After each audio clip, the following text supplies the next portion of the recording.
everyone, welcome. We're doing the tutorial now. Normally I would do this in my group and post it afterwards, but as it's a public holiday, there's a problem of getting it to you on the Monday, so not being able to expect anybody to come on a Monday, I have to record it, so this is the recording. Alright, so we'll go quickly through these. Suppose that the diameter of steel rods for a particular machine have a mean of 20.02 and a standard deviation of 0.01. Find the z-score for the following observations. Now the z-score, if you'll recall, was about having a way to take any kind of data set, okay, and standardize it. And that's the equation I gave at the back of one of the lectures, I think the second lecture. And instead of having data sets with a mean around 100 or what have you, we go through this transformation process and we have a z-score around 0. And what it means is that lots of different distributions can be transformed in this way. Okay, they can be moved onto a standardized system. So the purpose of the z-score is to do, and then 1 standard deviation, 2 standard error. It's very easy to do. Okay, it's very easy to pick it up in terms of just using -1, 2, 3 in terms of your z-scores. Okay, so if your z-score is close to that standardized mean of 0, it'll be small. The larger the z-score, the further away you are. Okay, and you can actually relate it directly to standard deviations. 1, 2, 3 standard deviations. So standard deviations will tell you the percentage of the data that you're taking in, 68%, 98%, so on and so forth. Okay, so the computation itself is very straightforward. So what this is trying to do is to highlight for you that as you go through your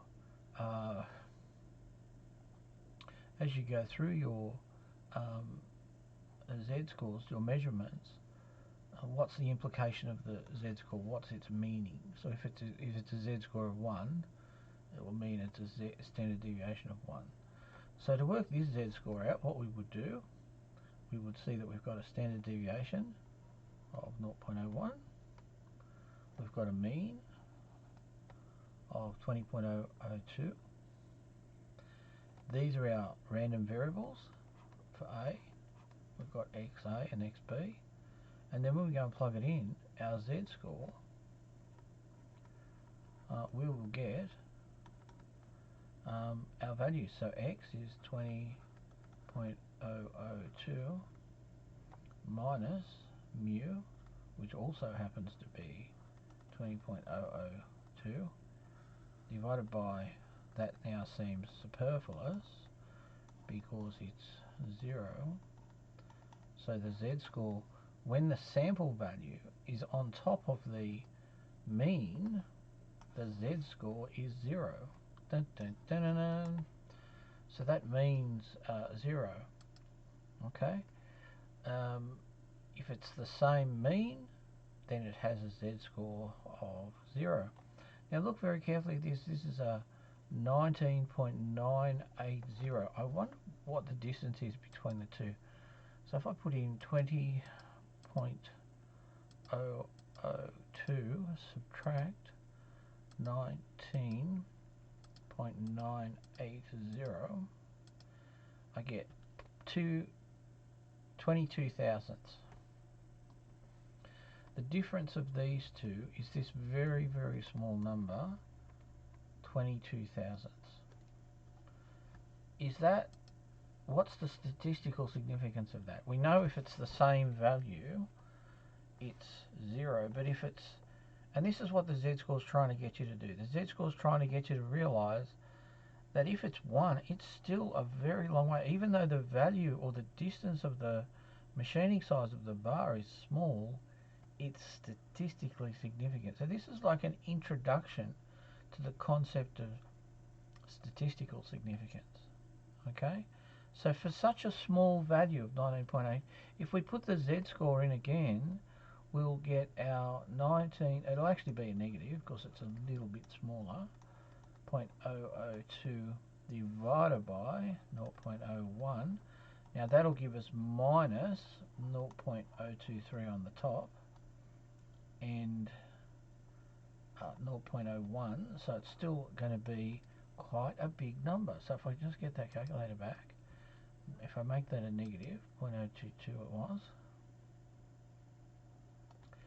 and I divide that by 0.01,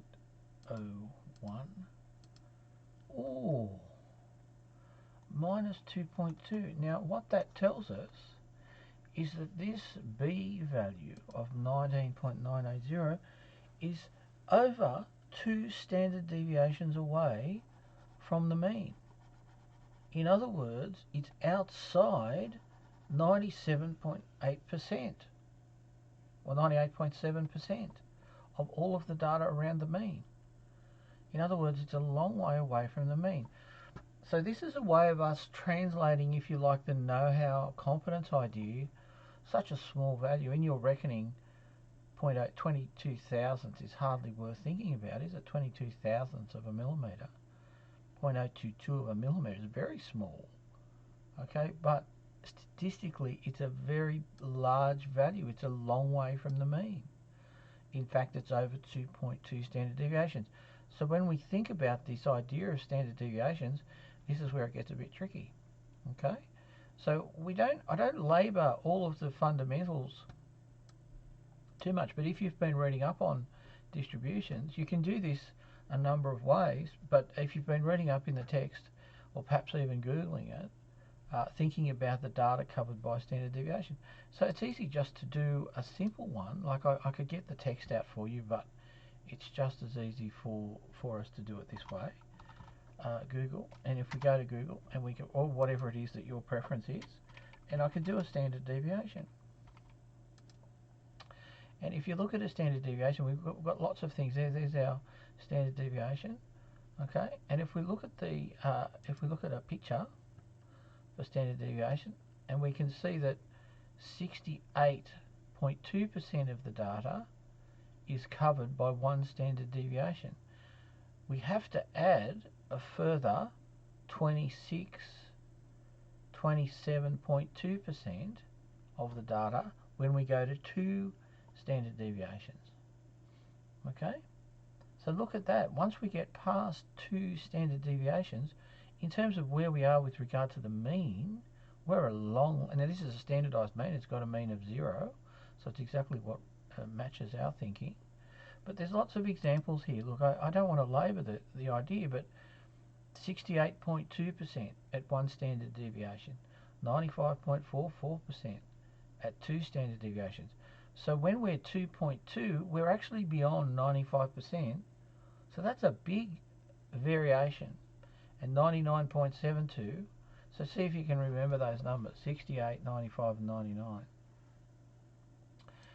Just as a shortcut. So this one here is over, what do we say, 68, 95, and 99. This is between 95 and 99% of all the data points away from the 0 mean. So while it might look like a very small value, statistically this is a big issue. This is statistically significant, this particular value.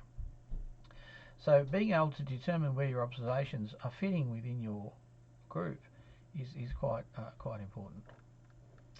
Alright, so a team of environmental engineers have contracted to check out the distributions of quality in the water, dumping an old, oh well, there's a movie. John Travolta was in a movie about lawyers, and the lawyers were going around getting benefits for people who had been affected by the dumping of chemicals from a factory that was dealing in leather, and that was actually loosely based on a true story.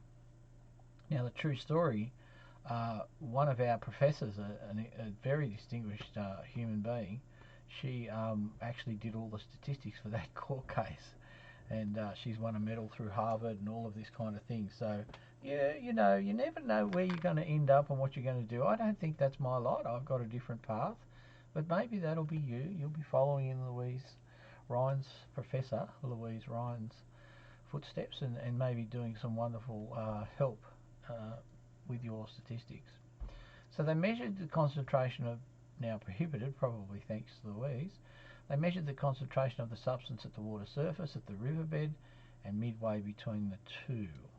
Okay, so we do a cross-section of the river.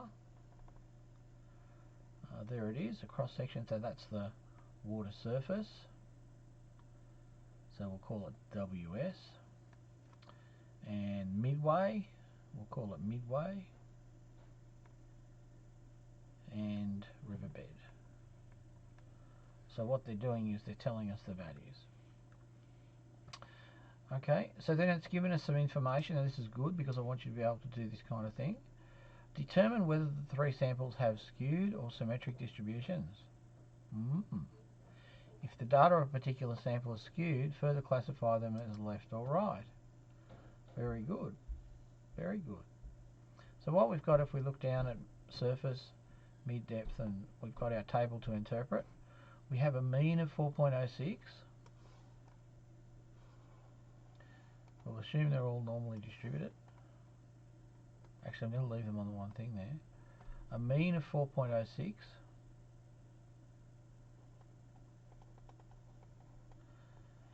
And then we go along and find the median. Now, median's 4.3.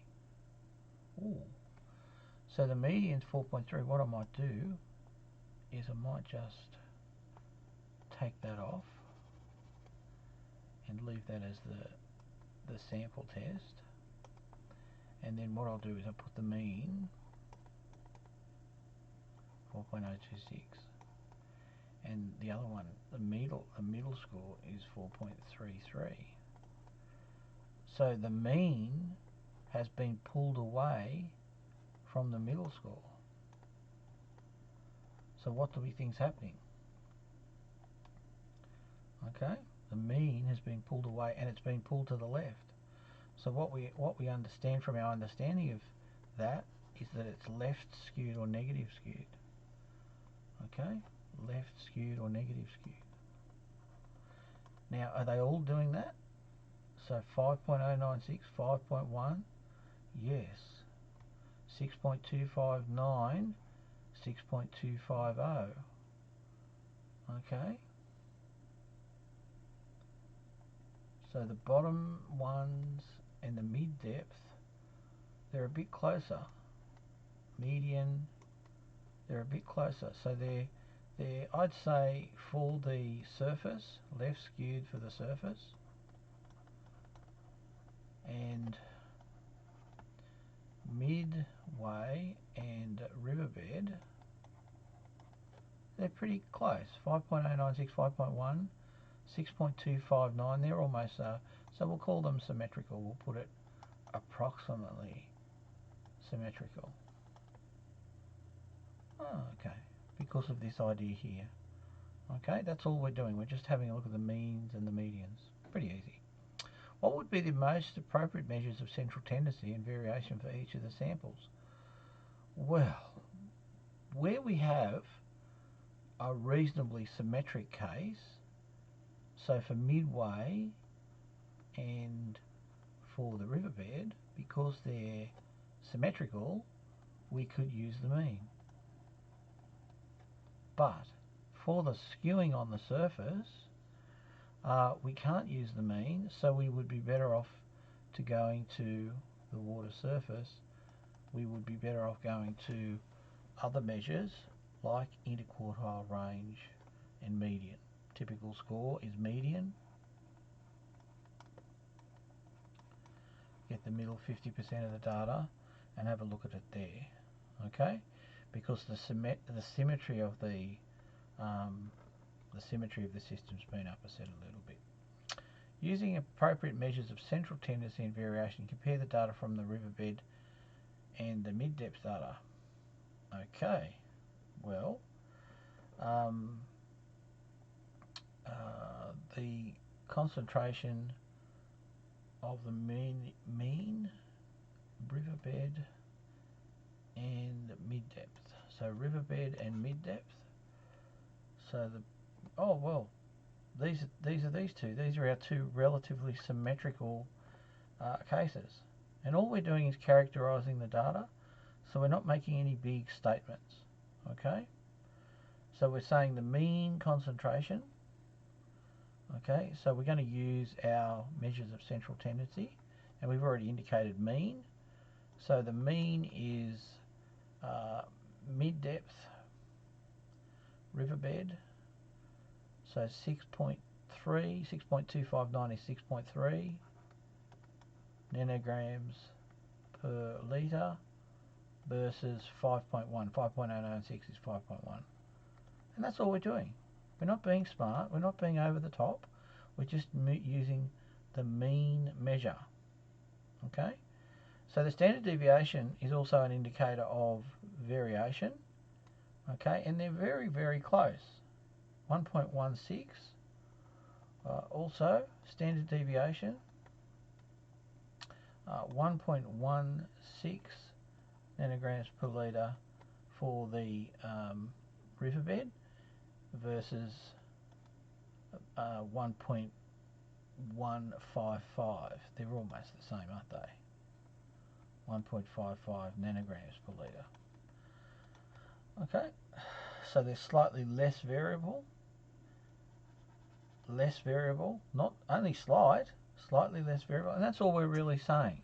We're just making very, very strict observations. We're not drawing any conclusions. We're just saying the mean concentration is slightly lower at the mid depth. There it is, slightly lower, and also the variation at the riverbed are less variable at the bottom. So you see those two contrasting ideas. So that's all we're saying, guys. We're not making any other great sweeping statements. We're characterizing the data using these particular measures of central tendency and measures of variation to characterize our data. We're saying these two particular comparative ideas of riverbed and mid-depth, both pretty symmetrical. 6.3 nanos versus 5.1 nanos, very close but slightly less at mid-depth, but the variation is less around that 6.3 on the riverbed. There's slightly bigger variation as you come up to the mid-depth. That's all we do. Now, as scientists, we make that statement and we just put that down and we say that's what we are observing. A little bit of variance in the mid-depth, slightly lower concentration. A little bit less variation at the riverbed and a slightly less concentration at mid-depth. And that's all you do. You just make your statement and away you go. That's all that's needed. Okay, using the mean and standard deviation for mid-depth, find the z-score for a reading of 7 grams. Okay, so what's the z-score? How many standard deviations are we away from the mean at mid-depth? So we've got x equals 7 nanograms per litre. The mean is 5.096 at mid-depth. There it is there. 5.096. Okay, and the sigma is 1.155. Very straightforward. Okay, so our z-score is going to be x minus divided by, and so we'll get a z-score of 1.648. Wow. So 1.648, well, it's 63% of the data, 1 standard deviation. This is heading up to 2 standard deviations, which we know is 95. Okay. So it's not quite at 95, but it's on the way. And so a value of 7 by way of comparison, nanograms per litre, is getting quite a long way from the mean in terms of a normal distribution. Okay, so that's all we do. That's it. That's all we've had to do. Okay, so it's a very light introduction. I hope that you can appreciate what that was all about in terms of our ongoing development with our statistical intelligence, but it's not too hard. Just keep it toned down in terms of expectation with regards to what you say. The big errors come when you start making judgments. Let the data speak. At this moment in time, we haven't got a lot of other information. We need to do some hypothesis testing before we can start making big statements. So at this point, all we're doing is characterizing it, talking about slight changes in concentration, slight changes in variation, and a little bit about skewing, because we had some knowledge about the way the mean and the median work together to explain skewing. Okay, so we'll move on to the maths part for this particular tutorial. Oh, there's the box plots, and you can clearly, sorry, I should have pulled these apart, but you can clearly see the concentrations at the various places and the amount of variance and the skewing. This has got massive skewing on it. Okay, massive skewing on it. These are almost symmetrical, slightly higher concentration at the surface, and we talked a little bit about the variation. So that's all we're doing, characterizing the data. Okay, don't get too carried away with the absolutes. So initially we're just characterizing the data. That's all we're doing. Alright, so we've justified that use. Alright, so let's have a look at our mathematics. If it's possible to calculate A times B, then do so. So what this means is, of course, we're going to do row down column.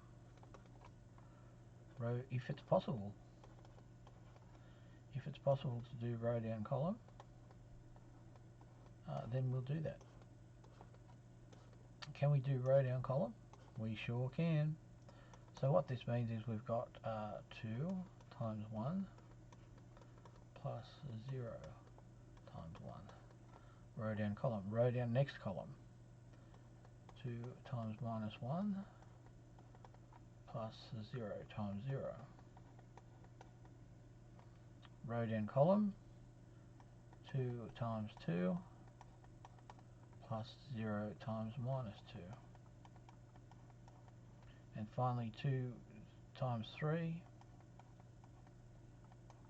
and 0 times 0. Okay, so that's our first set, if you like. Okay, now we go again, a row down column.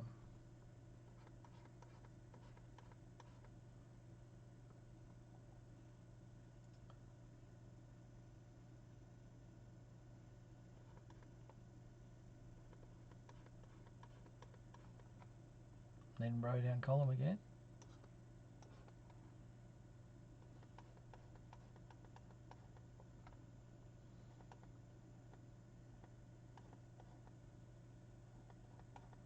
Then row down column.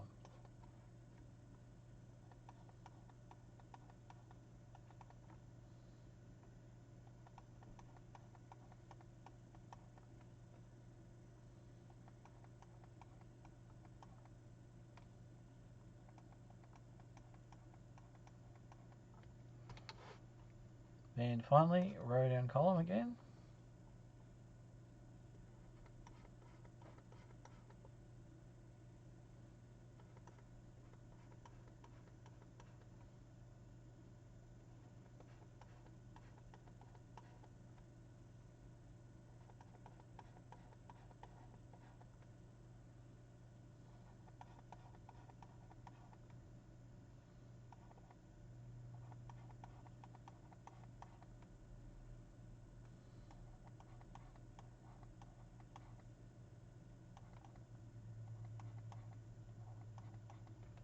Alright, so what have we got? 0, 2, 0, minus 2, 0, 4, 6 and 0, 1, minus 2, minus 1 and 0, 2 plus 4, 3 and 0, 4, 3 and 1 is 4, minus 3 and 0, 6 and minus 2, 9 and 0. So we should be getting 2 minus 2, 4, 6, 1 minus 2 is negative 1, negative 1, 2 and 4 is 6, 3, 3 and 1 is 4, minus 3, 4, 6 minus 2 is 4, 9, and that's our result, row down column. Okay, there you go, very straightforward.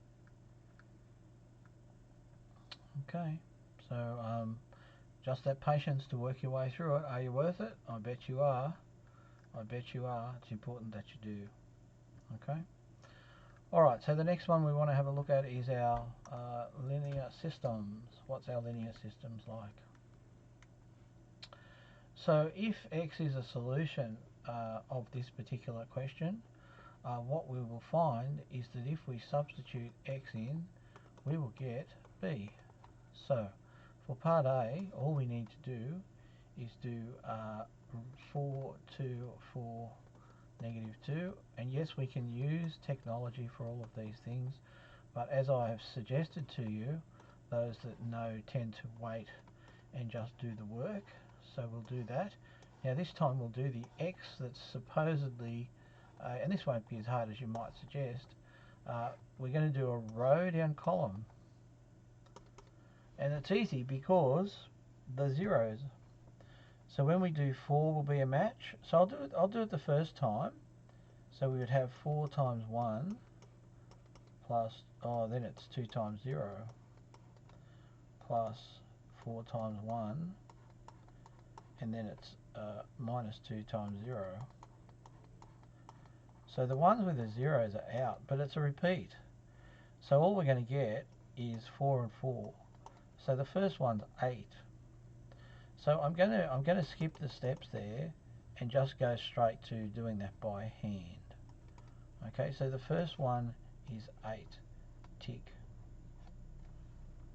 Now this one's going down, so immediately we can cross those off because they're out of it. So 3 ones are 3 and 3 ones are 3, so 3 and 3 is 6. 6. Tick. This one's going down the column, row down column.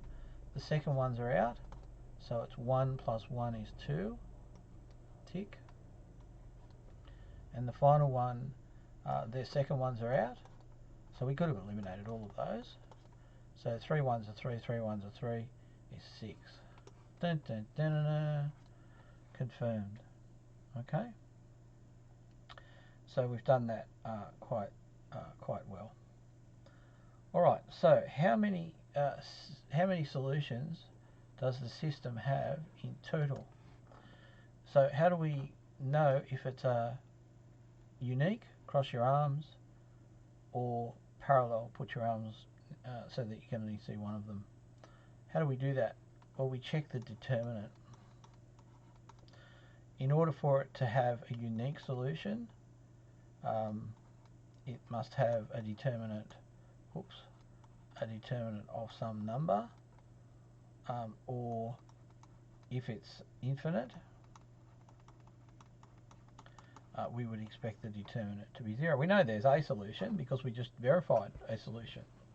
Okay, so what we need to do is to check the determinant, and so far we've learned that we go down the determinant rows and columns. So the det of A, we're just going to go down 1, and we'll go down, we can go down this back one. I think our initial one will be that. So that'll be, now, where we've got zeros, they'll zero out. So if we were to start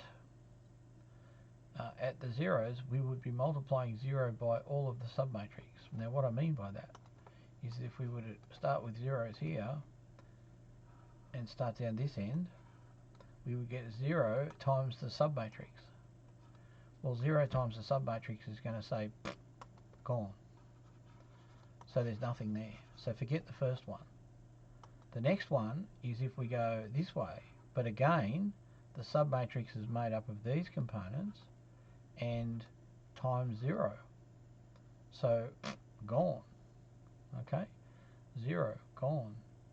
So there's no point us doing those two. We only have actually 2 remaining. That means that we have that row and that row, which gives us -2 outside a submatrix of 4, 2, 4, 1, -1, 1, 3, 1, 3. That's that one.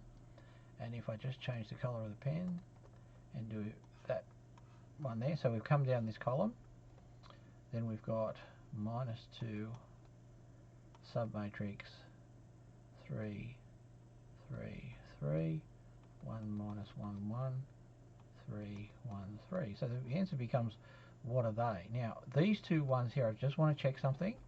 They are addresses, row 1, column 4.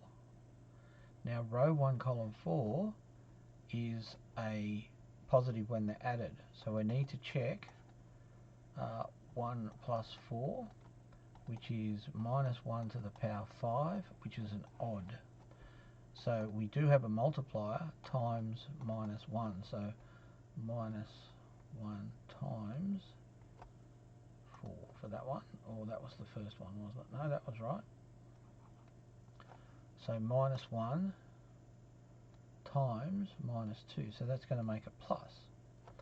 Alright, the next thing we want to do is check this address, which is the blue one. So this is address 2, 4. So this is -1 to the 2 plus 4, which is -1 to the 6. Now this is an even, so we don't need to worry about changing the sign.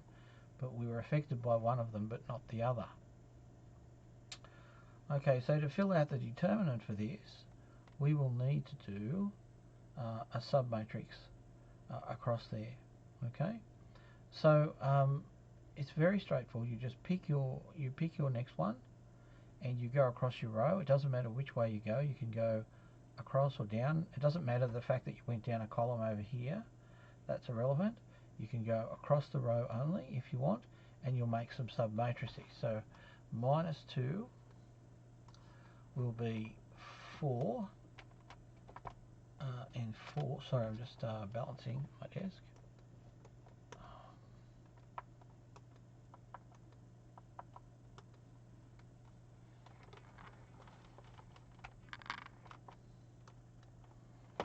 Okay, so it'll be 4 submatrix -1, 1, 3, and we'll also have 2, 1, 1, 3, 3,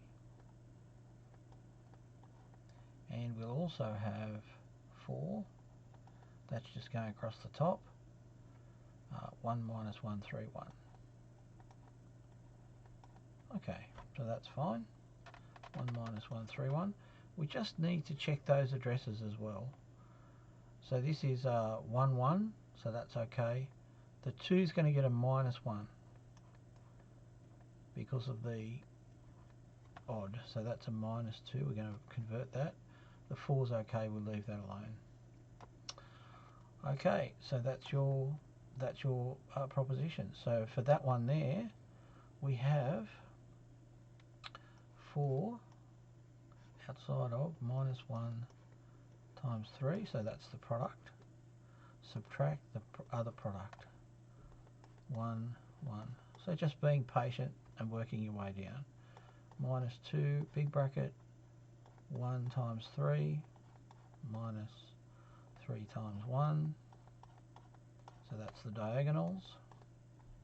And then 4, and then we've got 1, 1, -3, -1.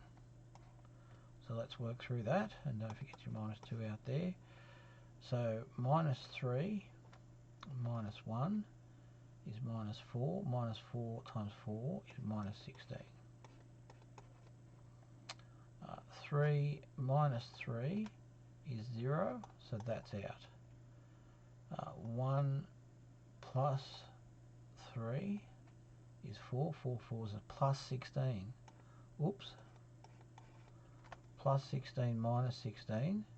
Remembering that this is a product now, is 0. So that whole thing is 0. So the blue one is 0. So I think I know where this is headed.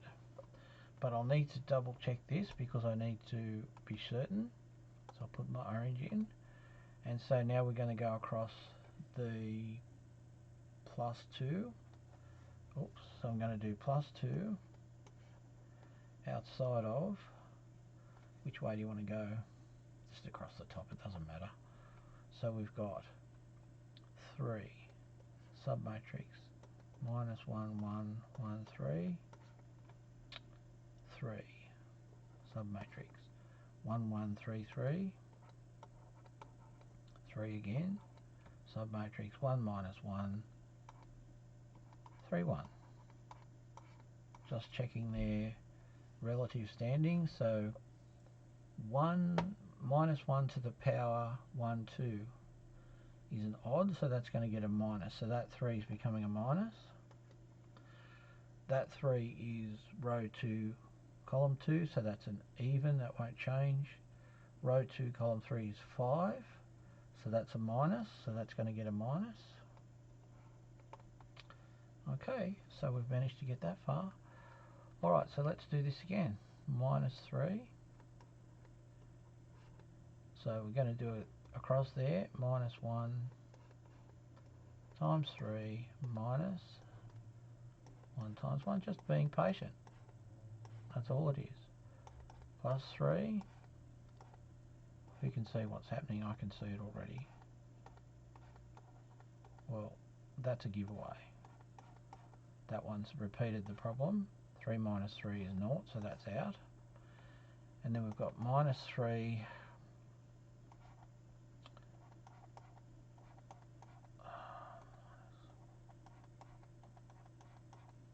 so minus times a minus is a plus. Okay, so we've got, and there's a 2 out the front, so we've got minus 3 minus 1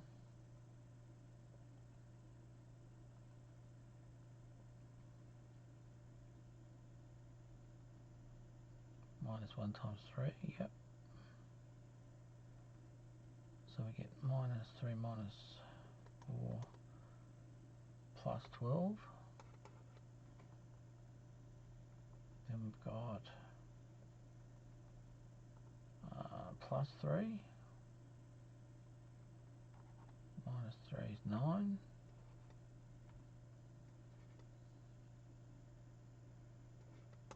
And I think I must have made a mistake there.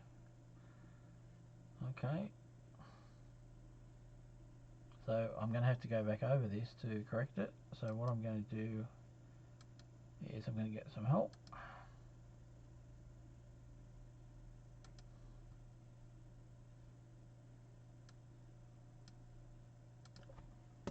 And I'm going to be a bit pragmatic.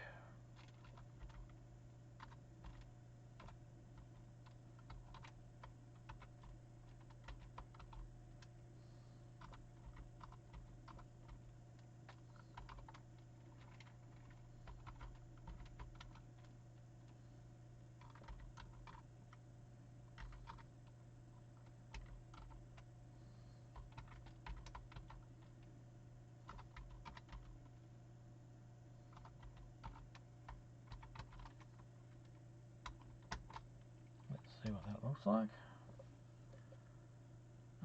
See if I've got that right. 424 minus 2, 333 minus 2, 1 minus 1, 1, 0, 3, 1, 3, 0. So that looks good. What's the determinant of that? The determinant is 0. Okay, so the determinant of 0 tells us that I've not only made that one's okay, but this one I've made a mistake somewhere, and I'm not sure where it is, so I don't want to be too. So we've got this case.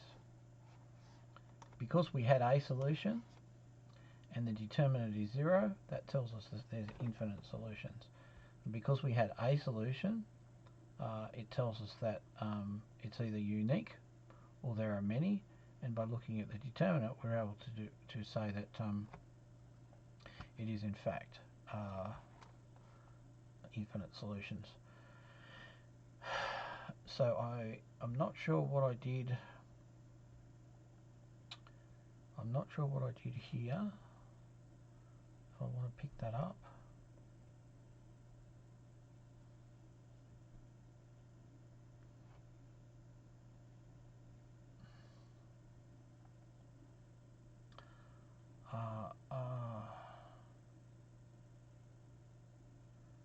It was the submatrix, wasn't it?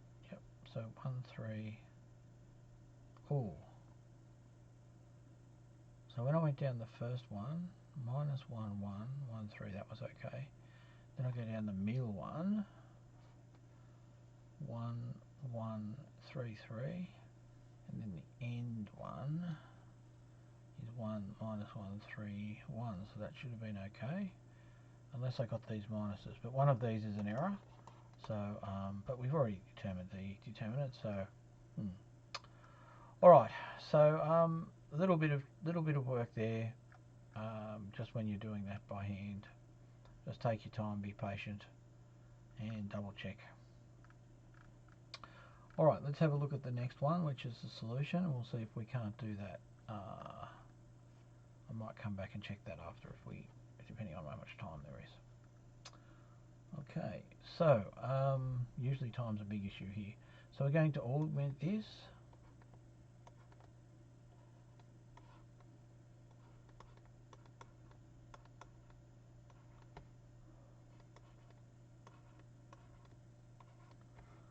Okay.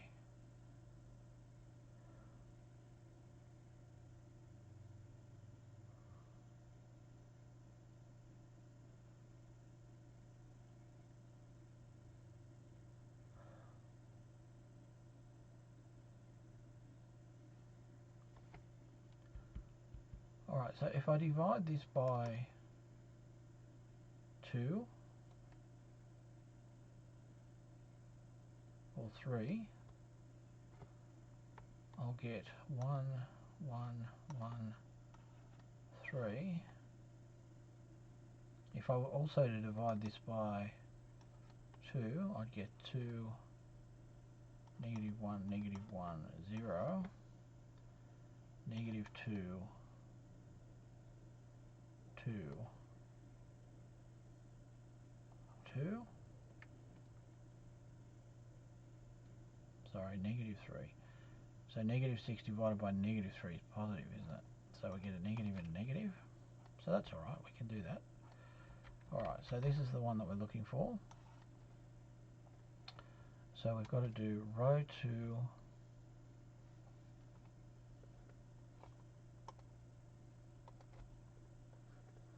row 3 is going to become row 3 plus row 2, I think. So 2 minus 2 minus 2, 0.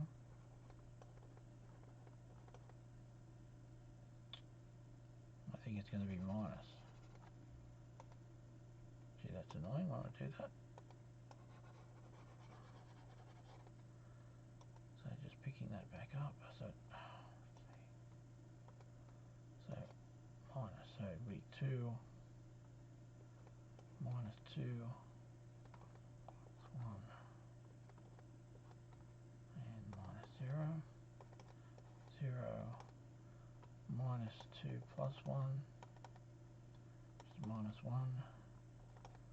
Minus 2 plus 1 which is minus 1 and 0. So when we come to write this again, we'll have 1, 1, 1, 3, 2, minus 1, 0, and 0, minus 1, minus 1, 0. Alright, so the next thing we could like to do is target this 2 here. So we'll take row 2, and from row 2 we'll subtract row 1. So we'll get 2, negative 1, negative 1, 0, 2, 2 row 1. 2 times 1 minus 2 times negative 1. Minus 2 times 1 and minus 2 times 0. So that's a 0. Minus 3, minus 3, 0. So we get 1, 1, 3 for row 2. Now we've got 0, negative 3, negative 3, 0, 0, negative 1, 1, 0. Okay, so the next thing we want to do is consider this guy here. So row 3 is going to become row 3 minus minus is a plus, so minus 1/3 row 2. A little bit annoying because I did that division before, but you just pick it up as you go. So we've got 0, negative 1, negative 1, 0, minus 1/3, minus 1/3, and in row 2 we've got 0, minus 3, minus 3, 0. So that's out. They'll cancel. Minus times minus is a plus. So minus 1 plus 1 is a 0. Same thing's going to happen there. And minus 1/3.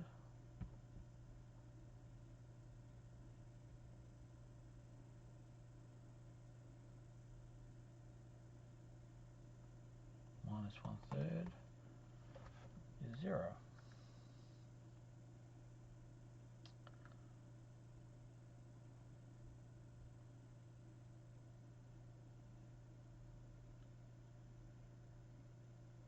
Now, let's just double check this again. I think it's good for you to see it. I'm going to do it again. I could put it into the technology, but I'm not going to do that. Alright? Like, I hope everybody had a Merry Christmas and a Happy New Year, by the way. I hope you all are staying safe and all of that stuff. So let's try this again, please. So we've got 4 minus 6, 0, 0. I don't know that swapping is going to help. So row 3 will become row 3 minus 6 lots of row 1 at 6 lots of row 1. Okay, so in this case here, so we've got minus 6, 6 and 6 and 0.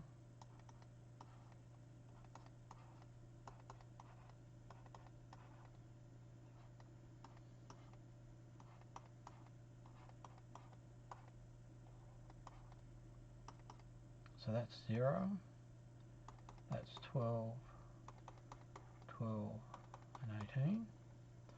So we get 1, 1, 3, 4, 2, minus 2, 0, 0, which is what we're after, 12, 12 and 18. I was being too smart by half, I think, before.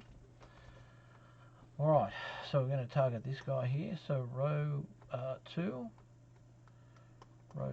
will become row 2 minus 4 times row 1. So we'll have 4, 2, minus 2, 0, minus 4 lots of 1, minus 4 lots of 1, minus 4 lots of 1, minus 4 lots of 3. So we get 0. 2 minus 4 is minus 2. Minus 2 minus 4 is minus 6. And minus 12. So our new list will be 1, 1, 1, 3, 0, minus 2, minus 6, minus 12, 0, 12, 12, 18, and we're identifying this one. So row 3 will become row 3 adding 6 lots of row 2. So we've got 0, 12, 12, 18 plus 6 lots of naught plus 6 lots of negative 2 plus 6 lots of negative 6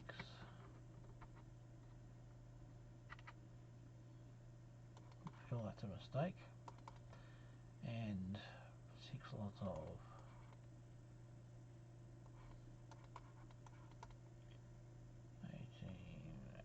row 3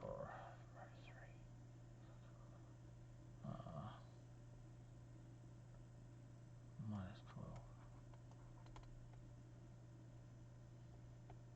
So that's 0, that becomes 0. Now that's problematic because it's minus 36.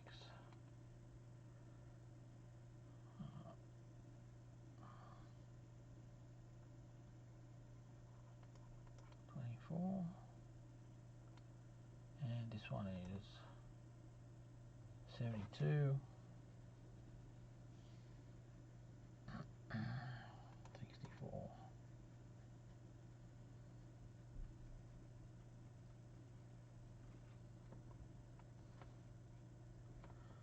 So we get 1, 1, 1, 3, 0, minus 2, minus 6, minus 12, 0, 0, 64, is it?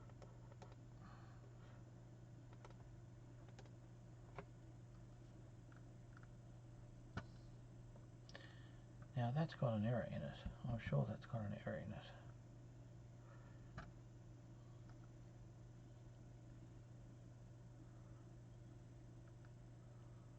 So let me check this one. Minus 2, minus 6.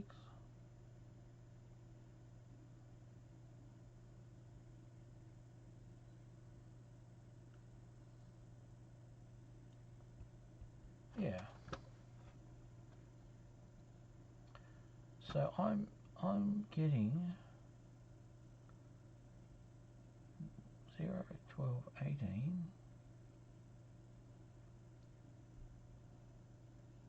You know what? When it happens this way, don't shy off. Don't shy off. Have another go. Now, it could be Merry Christmas. I'm not going to lie.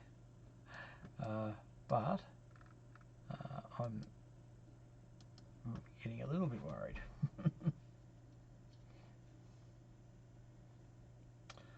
Okay, so if we go for the 4, the minus 6,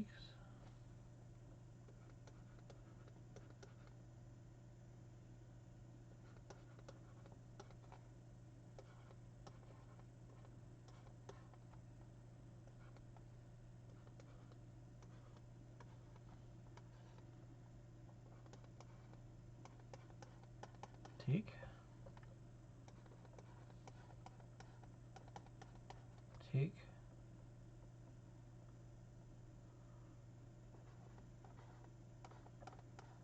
tick.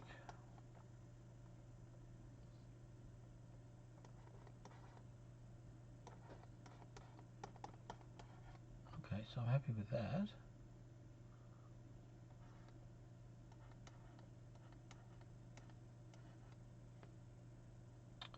Now that was the one we're after. Let's go for this one.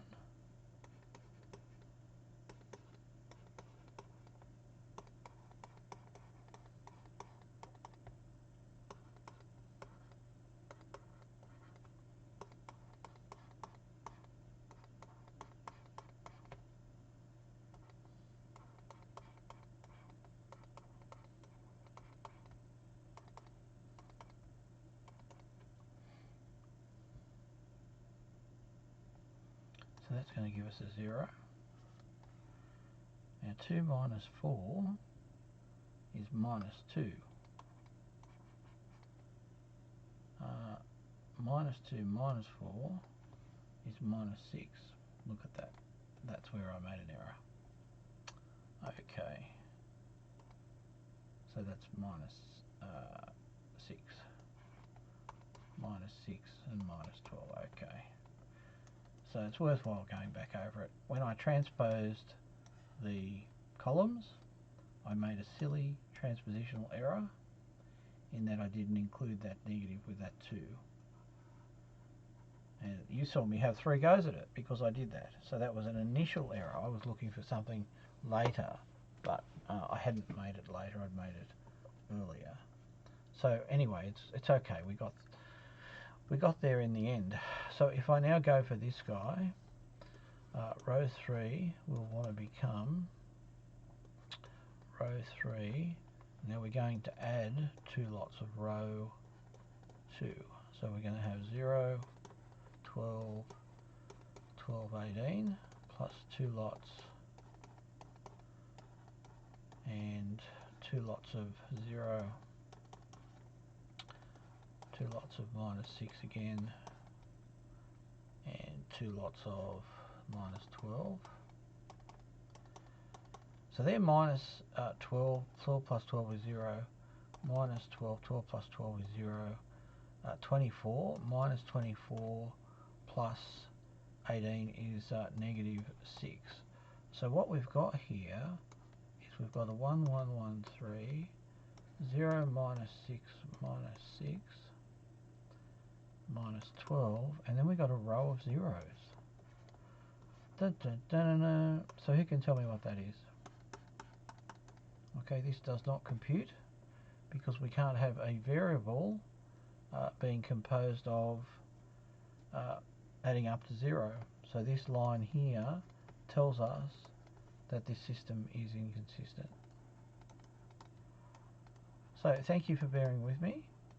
It's important that we get things right in tutes because they're your best place to learn about what's happening in the final exam. And who knew? So easy just to put one thing across. Okay, so well done. And oh, you can put up with me now again for 1 second. All right, thanks very much, everyone. I will see you next time. Bye now.